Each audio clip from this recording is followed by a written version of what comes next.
Estamos aqui para dar voz ao povo, em defesa dos cidadãos, pela dignidade humana. Todos temos deveres, mas também todos temos direitos. Será que existe justiça? Isto é o povo a falar.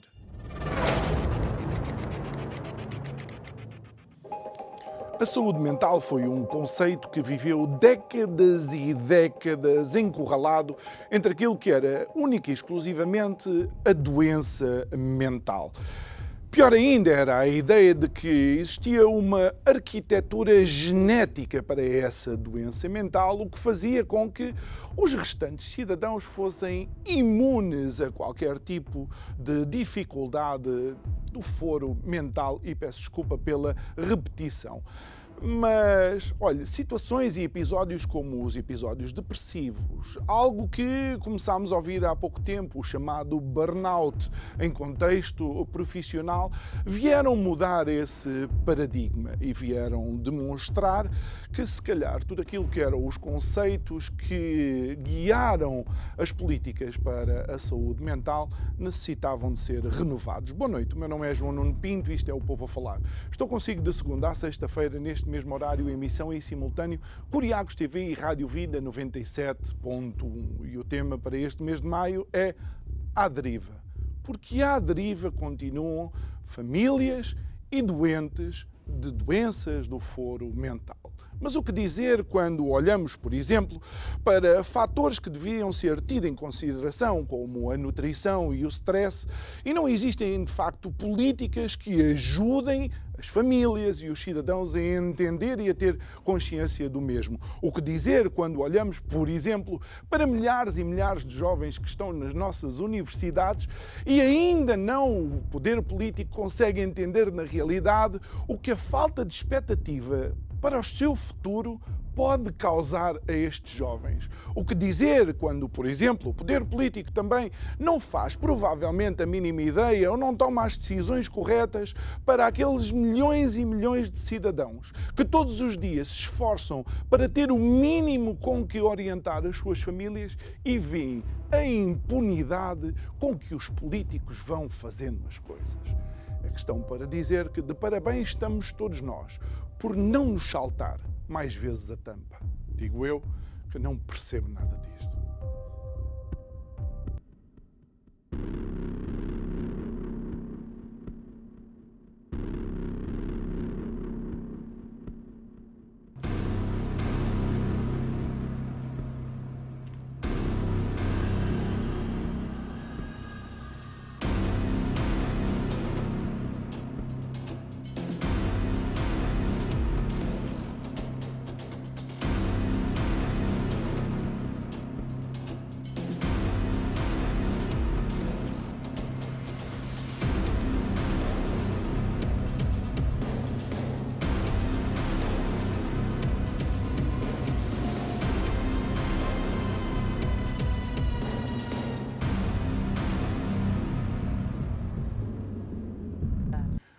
De volta ao nosso estúdio, antes de apresentar a convidada de hoje, devo-lhe dizer que muitas vezes acontece, no momento em que fazemos o agendamento, não temos a mínima noção das datas.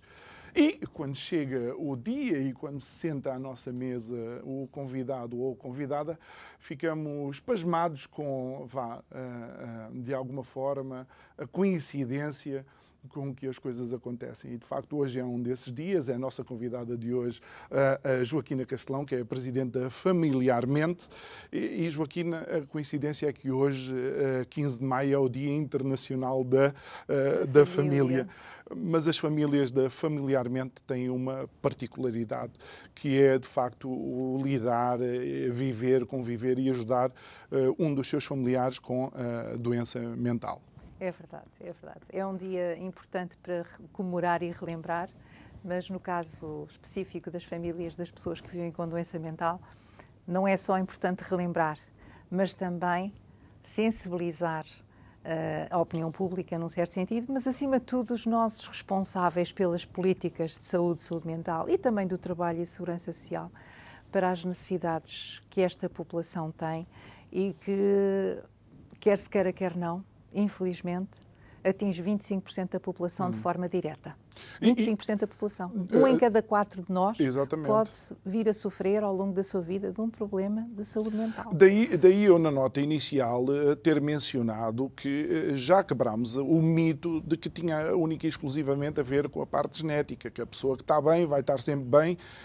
Todos nós conhecemos alguém que esteve muito bem durante um tempo, até que teve um episódio, de facto, em que foi afetado. Felizmente, o avanço da parte científica e do estudo das doenças, neste caso das doenças do foro mental, desmistificou essa questão de que é tudo genético. Tem tudo a ver com a origem, enfim, com situações passadas no seio familiar. Não.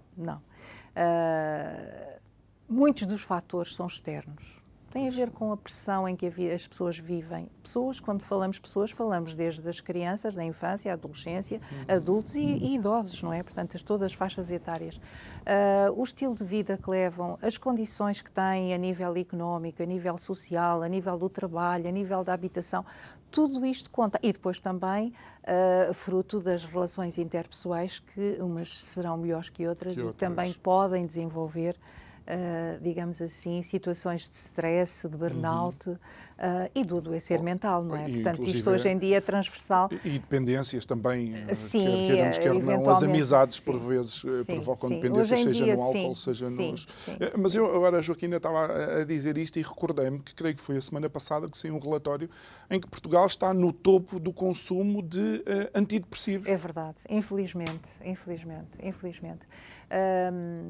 Não sou analista para poder fazer uma análise concreta e científica, mas, de acordo com a experiência que tenho enquanto familiar e como Presidente da Federação Portuguesa das Associações de Família e as Pessoas com Experiência de Doença Mental, a situação pode e se estará diretamente relacionada com a escassez de respostas ao nível do Serviço Nacional de Saúde, respostas adequadas nos cuidados especializados de saúde mental, que ainda não existem nem cobrem todo o território nacional, e depois nas respostas que são essenciais para a reabilitação e reintegração das pessoas com doença mental ou assegurar a continuidade de cuidados para as situações de doença mental grave e crónica, porque também é uma realidade, e as pessoas existem, e nós não sabemos se um dia nos pode acontecer a um de nós.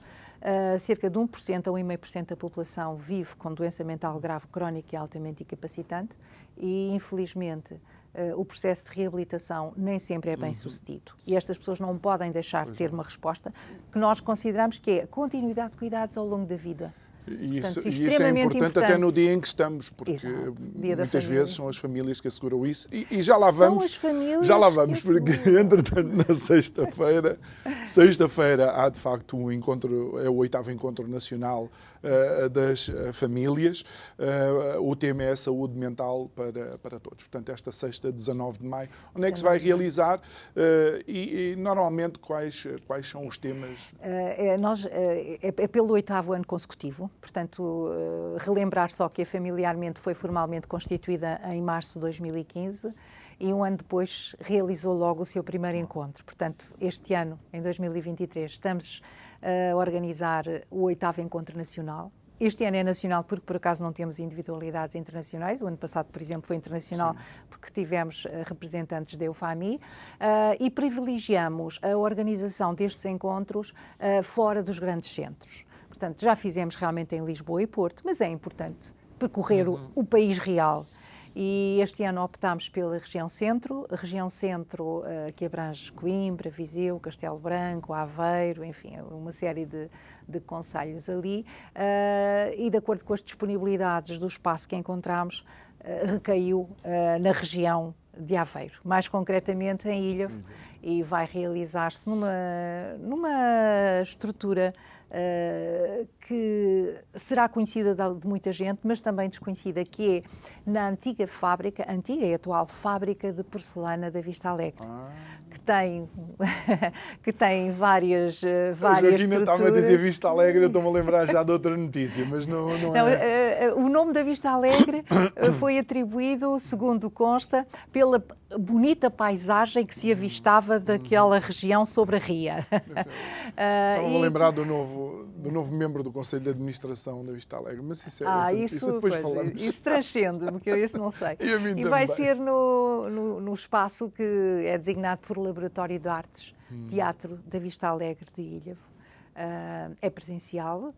Começa às 9h30 até às 17 horas, com um programa bastante interessante, que abordam temáticas precisamente relacionadas com a situação da saúde mental, a implementação dos projetos em curso a nível nacional, a nível regional, também com a participação das famílias na primeira pessoa, porque estamos a desenvolver um projeto em conjugação precisamente com as coordenações regionais de saúde mental para ampliar o movimento das famílias. E estão em fase de constituição várias associações de famílias dos serviços locais de saúde mental. E depois também uma preocupação que também não podemos esquecer, que tem a ver com a sustentabilidade do terceiro setor, no que diz respeito às respostas de saúde mental. Porque o Estado não tem condições para assegurar todos os serviços. Claro. Portanto, ao Estado, através do Serviço Nacional de Saúde, que eu volto sempre a repetir, que é universal e tendencialmente gratuito, tem por obrigação de criar e desenvolver as estruturas necessárias a nível dos serviços locais de saúde mental, servindo o país todo. Mas, numa fase posterior ao tratamento e estabilização da doença, é importante que as pessoas tenham acesso a respostas de reabilitação e reintegração. Vamos então agora por tentar ter aqui uma ordem cronológica, porque em dezembro de 21 apresenta-se uma organização do funcionamento dos serviços locais de saúde mental, não é? É criada a mesma. Em 2022 estamos todos a recuperar da pandemia, não é? Portanto, a pandemia serve como argumento para eventuais atrasos, mas eu recordo, e uma vez que falo em Ilhavo, e muitas vezes fui a Ilhavo jogar contra o Iliabum quando jogava basquete, eu lembro-me que sempre no final de cada jogo eu fazia um balanço. O treinador juntava a equipa e fazia um balanço. O que é que correu bem, o que é que correu mal.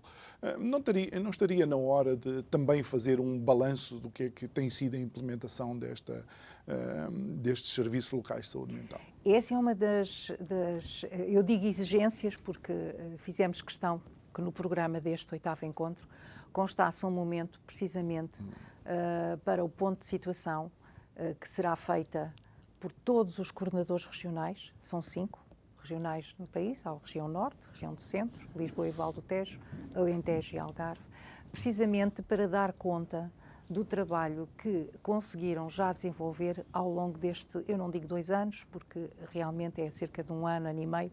Alguns das coordenações regionais foram nomeadas em janeiro, fevereiro de 2022 e portanto, têm cerca de 1 ano de trabalho.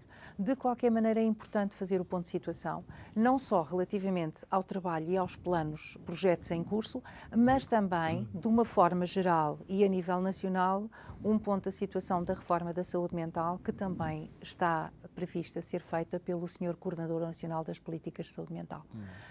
Porque, efetivamente, o diploma contempla a criação de alguns serviços, nomeadamente as equipas locais de saúde mental. Temos que ver em que ponto é que estamos, quantas é que existem, quantas é que ainda faltam, tendo em conta os indicadores. Isto era uma preocupação que a Joaquina já tinha anteriormente. E que vamos manter, porque de acordo com os rácios, dizem os estudos, e não só, a própria OMS, que deve existir uma equipa de saúde mental por cada 50 a 100 mil habitantes. Uma para a infância e adolescência e outra para adultos. E, portanto, nós ainda estamos muito longe de ter a cobertura total do país. De qualquer maneira, vão sendo criadas equipas e é importante nós sabermos como é que está a correr e, em termos de perspectivas a médio e longo prazo, quais são as próximas que serão criadas.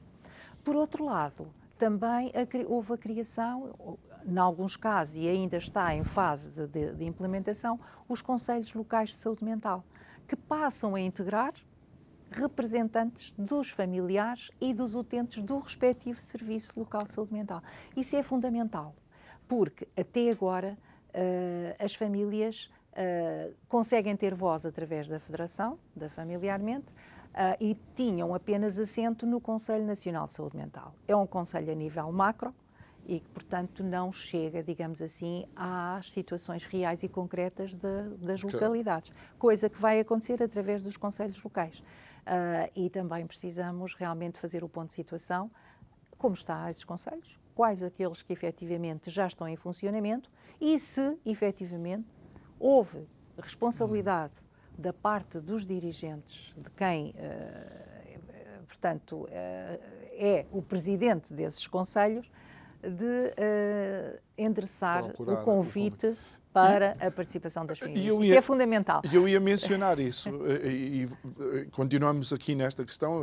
O Dia Mundial da Família vai servir para colocarmos aqui a nota desta nossa conversa.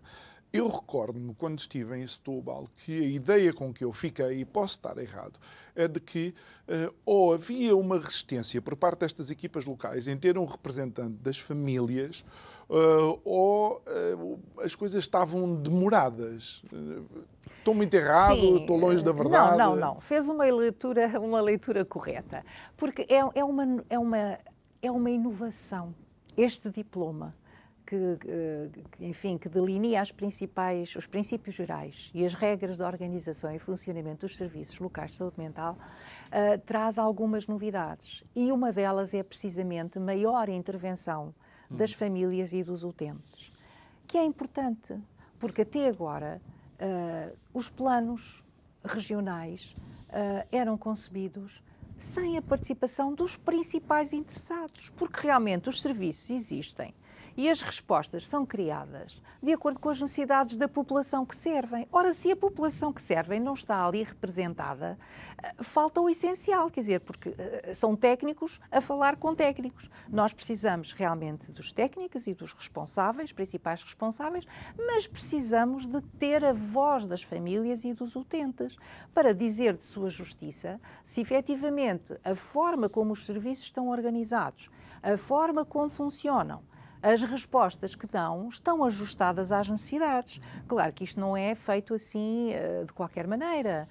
O representante das famílias que vai estar e que estará nestes conselhos tem por obrigação de fazer um trabalho de casa, reunindo com os seus pares e avaliando também a situação, fazendo um mapeamento e um levantamento das respostas que existem e dizer o que é que faz falta. Portanto, é esta voz que não tem que ser dissonante, mas complementar, e que na realidade poderá alertar os responsáveis para os melhoramentos que é necessário introduzir nos serviços e nas respostas, quer em quantidade, quer em diversidade de modelos. Até porque faz todo o sentido, porque se eu bem me lembro, as equipas também não estavam completas. Não, algumas equipas, infelizmente, ainda não têm todos os membros que devem ter. Estas equipas multidisciplinares para a infância e para a adolescência, agregadas à unidade hospitalar, devem ser constituídas por um psiquiatra ou pedopsiquiatra, quando são jovens, adultos ou jovens, um psicólogo. Quando eu digo masculino, estamos a falar de psicólogo, portanto é psicólogo ou psicóloga, pronto. Nós entendemos. O enfermeiro de saúde mental, o assistente social, o terapeuta ocupacional, o nutricionista, um assistente administrativo e, eventualmente, até um motorista, porque estas equipas têm por obrigação de sair do seu casulo, né, da sede da instituição, do centro hospitalar, e ir ao terreno próximo da comunidade, desenvolver as consultas e tudo o que está agregado ao tratamento a nível local, em instalações cedidas pelas câmaras, pelas juntas de freguesia, enfim, de forma a que sejam os serviços a chegar às pessoas e não as pessoas a ter que percorrer longas distâncias ou, eventualmente, com as dificuldades de transporte que existem em determinadas regiões do país do interior. Portanto, é este o papel que estas coisas. E a questão aqui, faltam alguns profissionais, porquê?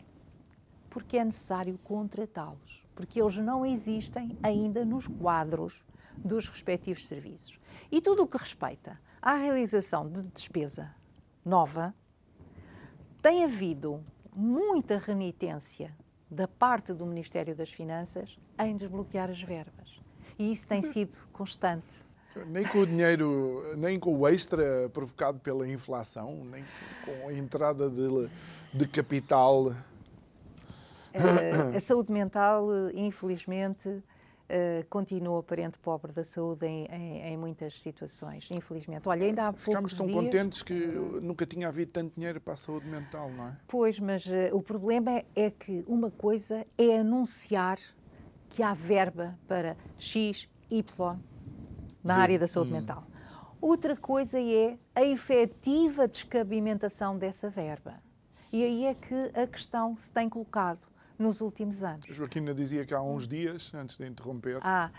O próprio Coordenador Nacional das Políticas de Saúde Mental dizia que a saúde mental só tem 5% do orçamento da saúde destinado, quando deveria ter pelo menos 15%. Isto diz tudo. Significa que realmente nós estamos com um déficit de financiamento da saúde mental 3 vezes inferior ao necessário, verdade? E é uma situação que se arrasta há anos, que não é de agora, não é? Só que agora, há uns anos a esta parte, com a voz das famílias,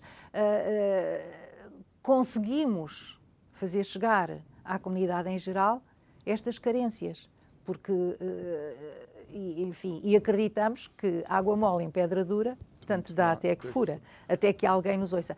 Da parte do Ministério da Saúde, nós temos essa consciência e essa vontade. O problema é que aqui as vontades têm que se conjugar também com a área financeira, e neste caso é o Ministério das Finanças.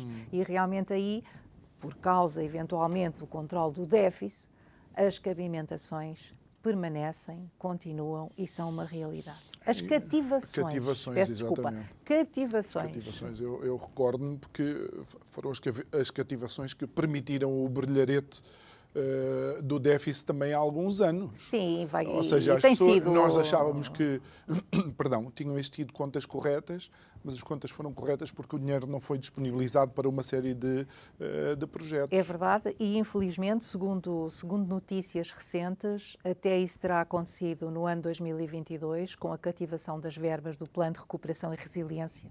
E do próprio PRR. Veio a notícias, isso foi noticiado em uma ou duas estações de qualquer coisa como 75%.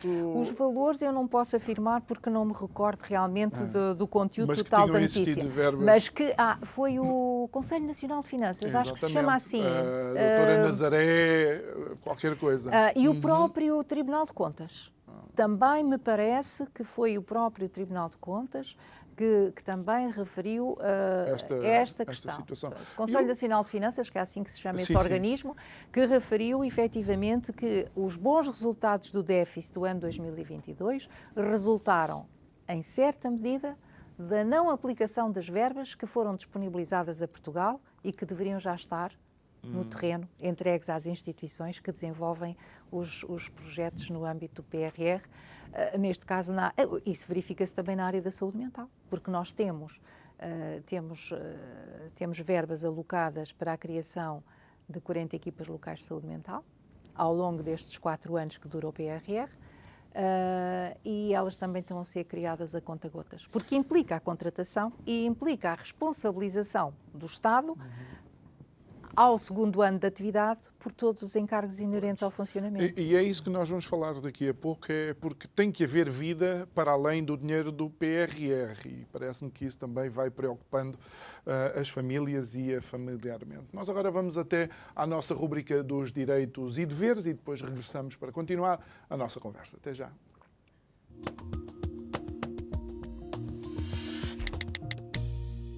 Sabe quando é que tem que ter o seguro do automóvel em dia? Quem circula com este meio de transporte tem que ter sempre um seguro automóvel, pelo menos com as coberturas de responsabilidade civil, que é obrigatório por lei. Mesmo que o carro esteja parado, abandonado em terreno privado ou na via pública, precisa de ter seguro automóvel pago e válido, mesmo que não circule. A única forma de deixar de pagar o seguro do automóvel é cancelar a matrícula no Instituto da Mobilidade e dos Transportes. Agora já sabe, se tem um veículo, tem que ter sempre o seu seguro automóvel em dia.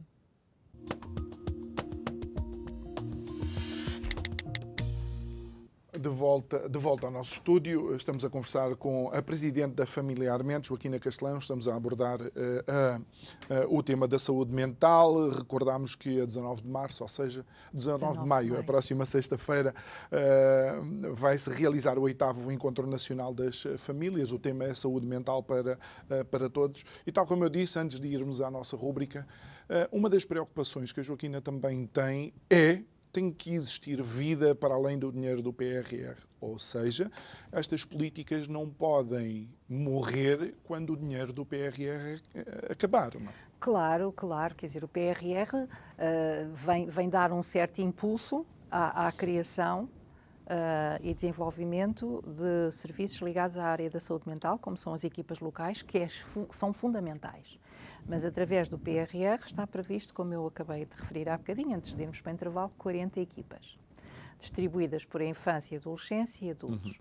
Agora, certo é, e já temos, no âmbito do Orçamento de Estado, desde 2020 até agora, criadas umas 10 a 15 equipas, porque tem sido realmente com muita insistência da nossa parte e da própria alguns responsáveis da saúde mental, o incremento desta medida.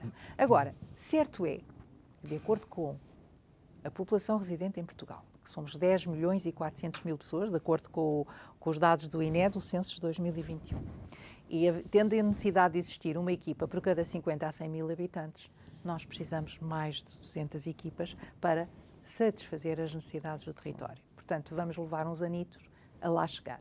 Mas há sempre um princípio e temos que acreditar que o caminho vai sendo percorrendo e os objetivos vão sendo alcançados.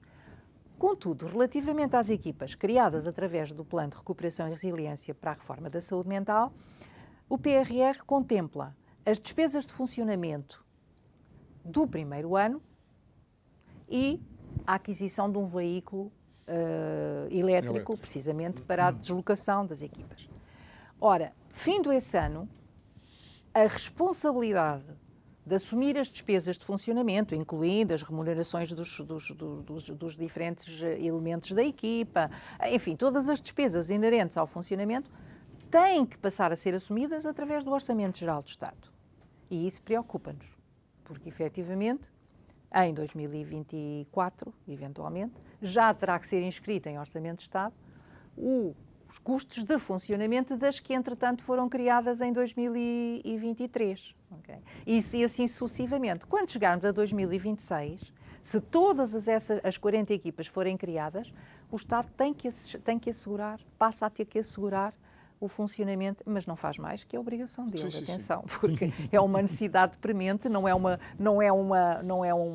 atividade, enfim, decorativa, lúdica, é uma realidade. E a realidade é que também cerca de 25% da população é afetada por doença mental. E Portugal, assumido pelo próprio Governo no preâmbulo do decreto que promove a Organização dos Serviços, assume.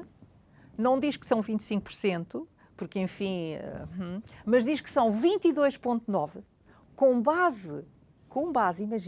base no inquérito mundial feito pela Organização Mundial de Saúde em 2009. Em 2009 Portugal já tinha 22,9% de prevalência de doença mental e ocupava o segundo lugar, a contar do fim, claro, ou melhor, a contar do princípio, com a maior percentagem de doença mental. Portanto, neste momento, eu não sei se Portugal não continuará no segundo ou até no primeiro lugar como o país da Europa com a maior prevalência da doença mental. Os 22,9% de certeza que já foram ultrapassados em 2009. Mas isto e atenção, e temos que ter em conta todo o período da pandemia que todos, incluindo o Sr. Primeiro-Ministro, o Sr. Ministro da Saúde, assumiram que realmente aumentou a prevalência da doença mental. E esse decreto, eu refiro, o Estado afirma que 10% da população sofre de depressão. E que dos 22,9% da população com doença mental, como nós sabemos é muito mais, 60% dessas pessoas não têm acesso a tratamento. Portanto, é o próprio Estado que diz que 60% desses 22,9% que reportados a 2009 não têm acesso a cuidados. E que, por outro lado, também diz que compete ao Estado organizar os serviços e criar as condições para que todas as pessoas tenham acesso. E é isso que nós, enquanto famílias, temos que exigir da parte de quem tem direito. E, olha, é o assumir desses compromissos. É o assumir desses compromissos, já para não dizer que a própria visão já peca por escassa em relação àquilo que serão os dados atuais. Em termos de prevalência. E algo que preocupa, obviamente, as famílias destes cidadãos afetados pela doença mental é quando as famílias não estão lá. Ou seja, muitos de nós vivemos e nós assumimos que pensamos disso.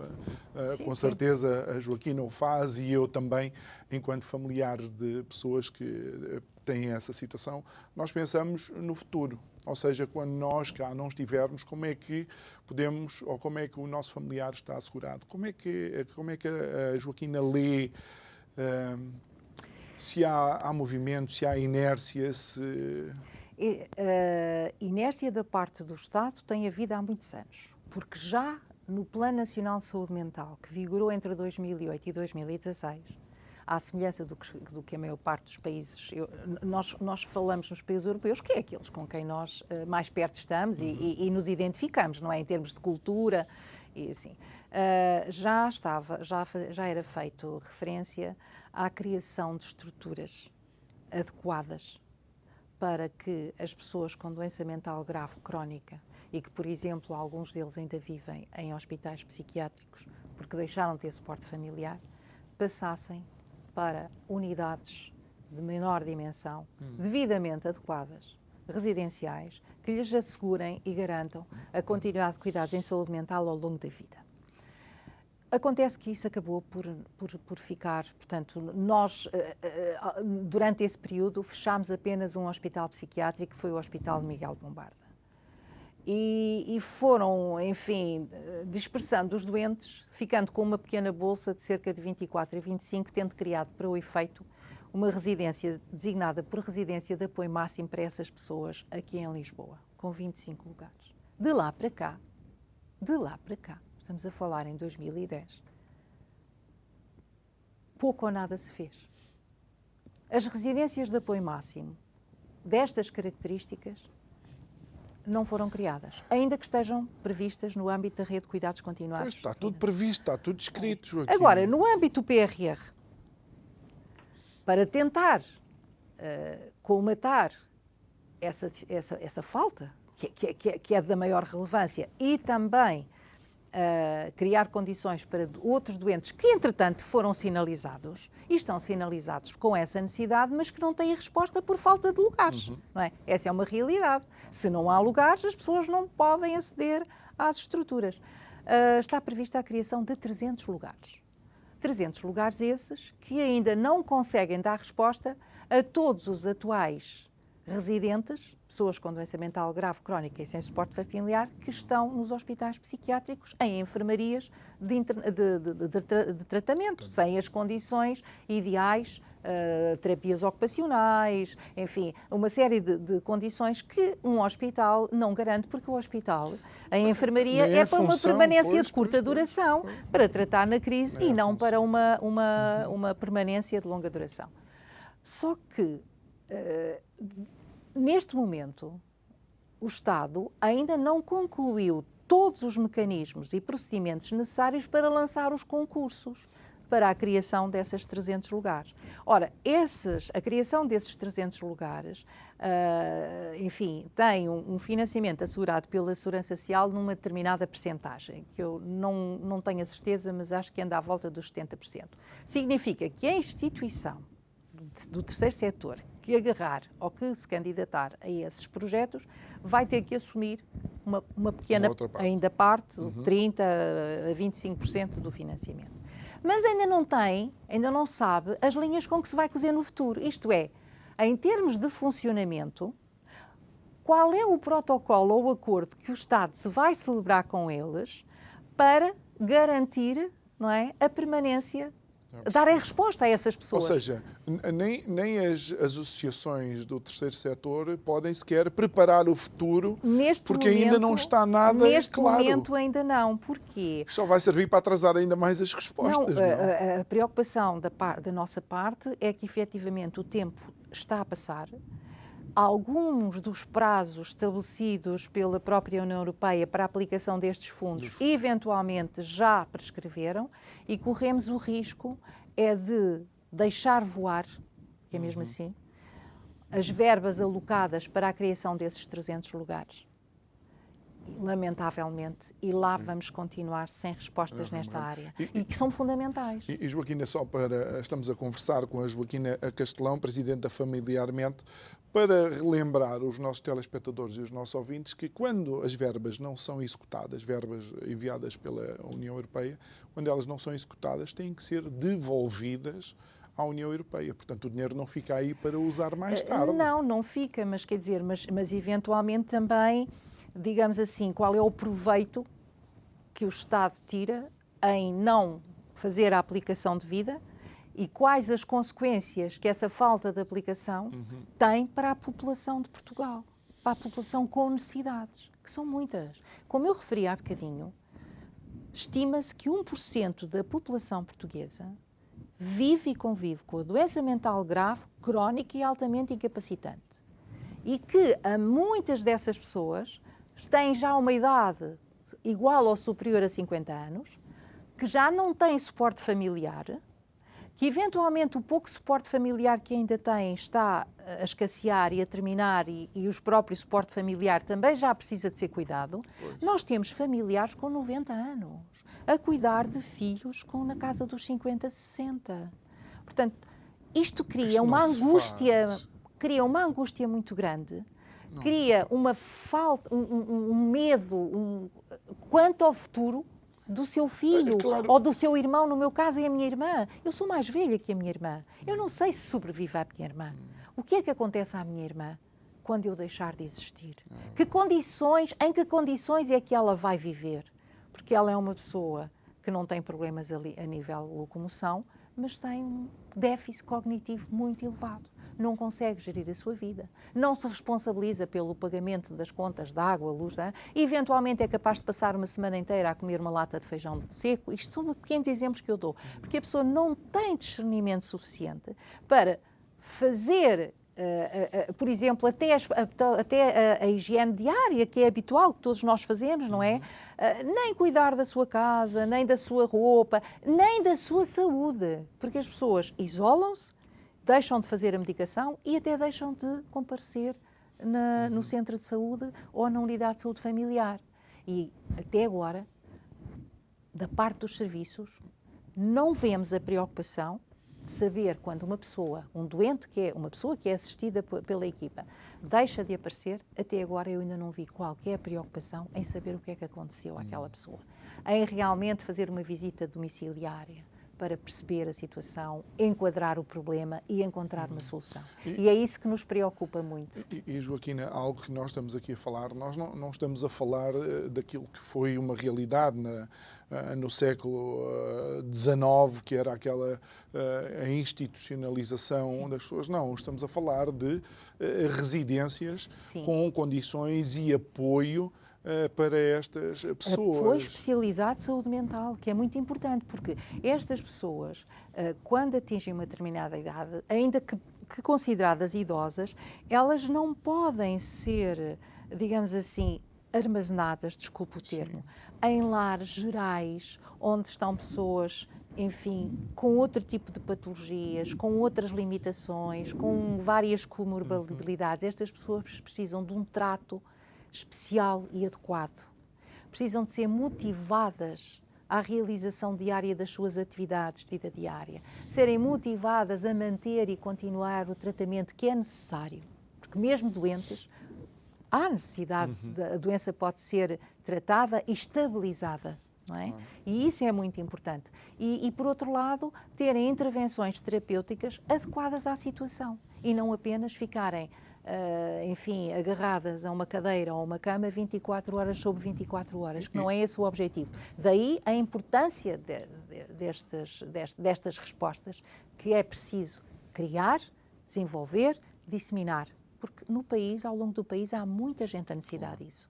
E, infelizmente, não tem acesso a elas e a maior parte das pessoas que deixam de ter suporte familiar acabam por ficar pessoas sem abrigo, acabam por viver isoladamente em casas que deixam de ter até as condições mínimas de higiene. E, enfim, e depois deixam de permitir algum tipo de intervenção, inclusive depois quando são sinalizadas pelas equipas.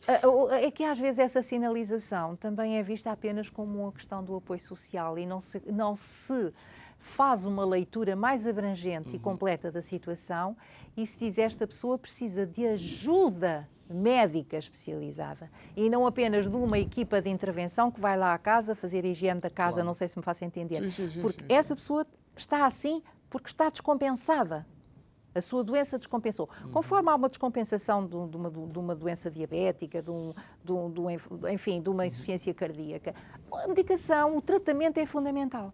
Pode ser farmacológico, mas também combinado com terapias ocupacionais. Até porque quem tem algum conhecimento disso e conhecimento por experiência própria sabe o quão importante as rotinas acabam por ser para as pessoas que têm estes episódios. E não querendo ser alarmista, mas obviamente colocando aqui um som de alerta, o Governo anunciou a criação de um Plano Nacional de Saúde Mental para o ensino superior, porque devido à pandemia, eu duvido que seja só a pandemia, eu acho que a falta de expectativa para o futuro dos jovens também os preocupa, mas temos visto cada vez mais jovens com a degradação e erosão quanto à sua saúde mental.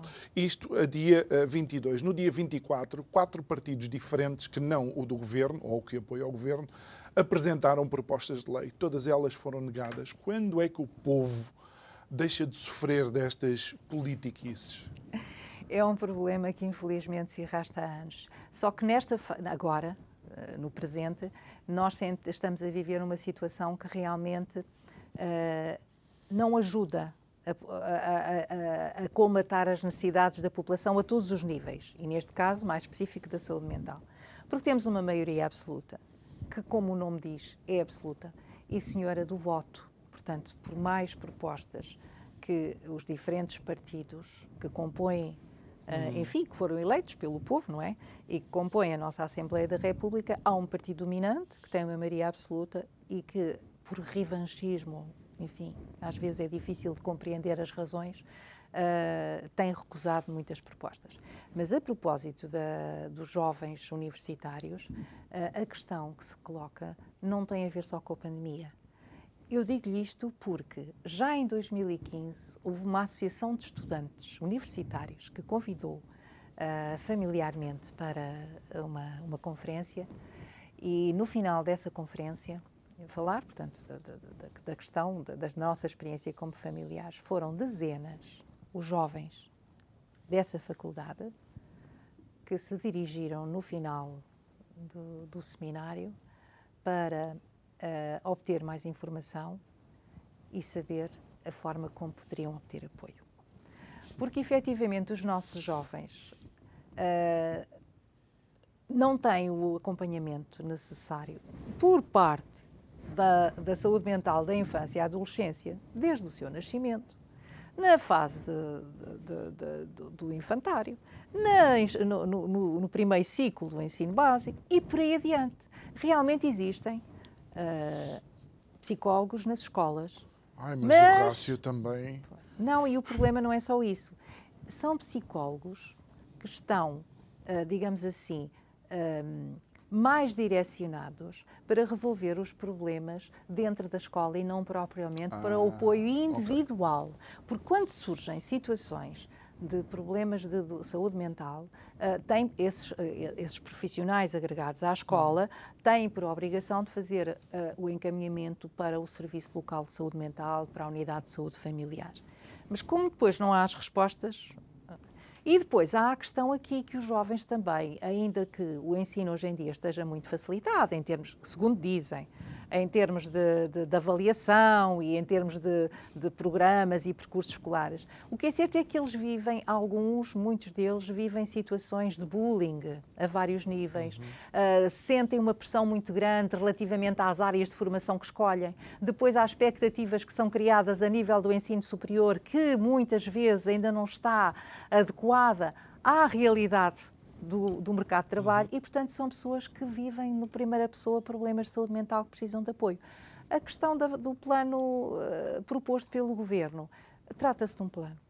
E como um plano, vamos ver quando é que efetivamente, primeiro que tudo, se haverá um consenso para a aprovação do mesmo e, o mais importante, a sua implementação.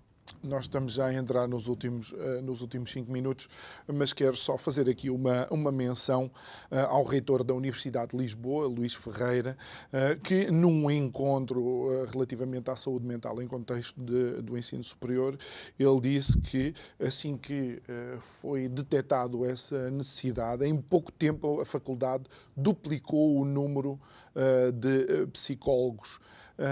E a minha pergunta é se uma universidade consegue, com esta agilidade, reforçar as suas respostas neste setor, por que é que os governos tardam tanto? Eu louvo a iniciativa do Sr. Reitor da Universidade, é da Lisboa, não é? De Lisboa, sim. Lisboa. Louvo a iniciativa, mas não posso deixar de fazer uma pequena referência. Qualquer problema de saúde mental não deve ser apenas diagnosticado ou tratado apenas por um dos profissionais que constitui a equipa. Os psicólogos são fundamentais nas equipas locais de saúde mental. Mas, atenção, um diagnóstico, por mais ligeira que seja a doença, deve ser uma combinação de uma avaliação entre o psiquiatra e o psicólogo. É fundamental isso, porque o psicólogo, por mais que queira e por mais capacidades que tenha, há determinados aspectos que não pode. Por exemplo, não pode prescrever. E algumas das situações dos jovens poderá já estar numa forma tão avançada e também depende do diagnóstico da doença, poderá haver necessidade de uma combinação de tratamento.